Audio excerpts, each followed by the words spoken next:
You know, we often think that getting good with money is all about spreadsheets, numbers, and what you know.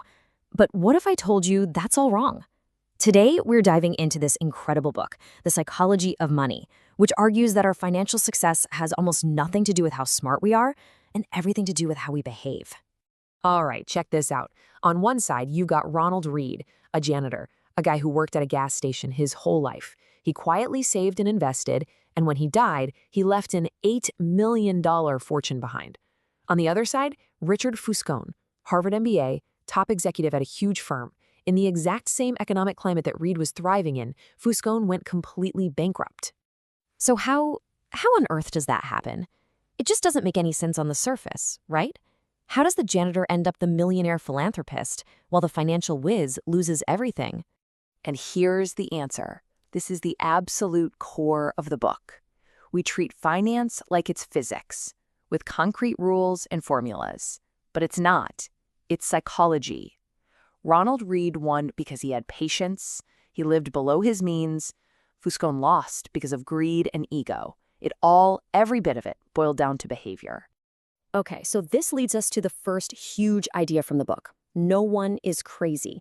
And what that means is the financial decisions you make might look totally insane to me, but they probably make perfect sense to you based on your own life. I mean, just let this sink in for a second. The things you've personally seen and experienced with money are this microscopic sliver of financial history.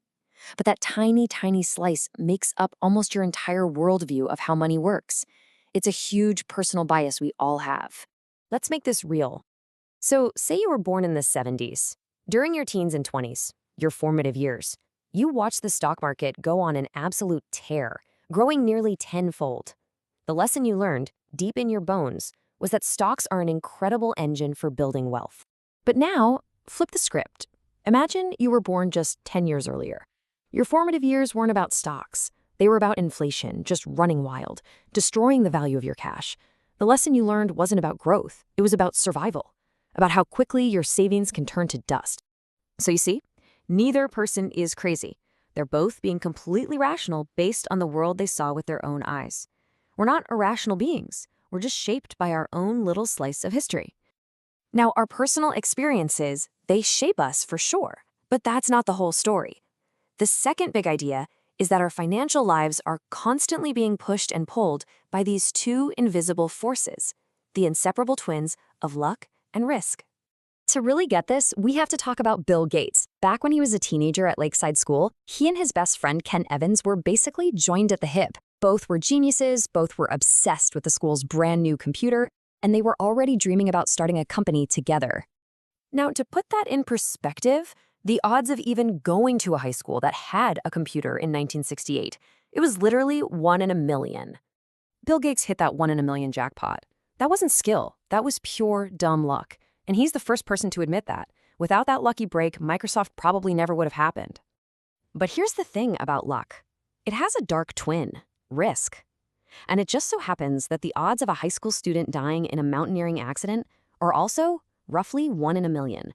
And tragically, Kent Evans, the boy who could have been the other co-founder of Microsoft, he landed on the wrong side of those same odds. He was killed in a climbing accident before he even graduated. Same improbable force, same 1 in a million odds, two completely opposite outcomes. So whenever you're looking at someone's success or your own failure, you just have to remember this. There's always some luck you can't see behind the success and some risk you can't see behind the failure. The line between being a bold genius and a reckless fool is often razor thin, and sometimes it only becomes clear with time. All right, our last big idea, and this one might be the most important one of all. It's the psychological danger of more, this constant nagging feeling that you need more, and the inability to ever know when you have enough. I mean, look at these guys. Rajat Gupta was the CEO of McKinsey, worth $100 million. Bernie Madoff had a legitimate business that was raking in tens of millions a year. They had made it. They had won the game. So why? Why did they throw it all away with illegal schemes just to get even more? Warren Buffett just nails it when he talks about stuff like this. He says it's totally foolish. They risked things they had and desperately needed, like their freedom, their reputation, to get more money that they absolutely did not need. It's a trap so many of us fall into. And here's why it happens. It's social comparison. It's the moving goalpost. There's always somebody out there who has more than you. So if your desire for more grows right alongside your income, you never ever feel like you've made it. You just feel like you're falling behind. So you take bigger and crazier risks to try and catch up. And this is what they were really gambling with. It wasn't just about money. They were putting things on the line that are absolutely priceless. Their reputation, their freedom, the love and trust of their family and friends. Things that, once they're gone, no amount of money in the world can ever buy back. So, after all of this, it really just boils down to one simple but incredibly hard question that you have to ask yourself. In a world that is screaming at you 24/7 that you need more, more, more, what does enough actually look like for you? Because knowing that answer, that is the only way to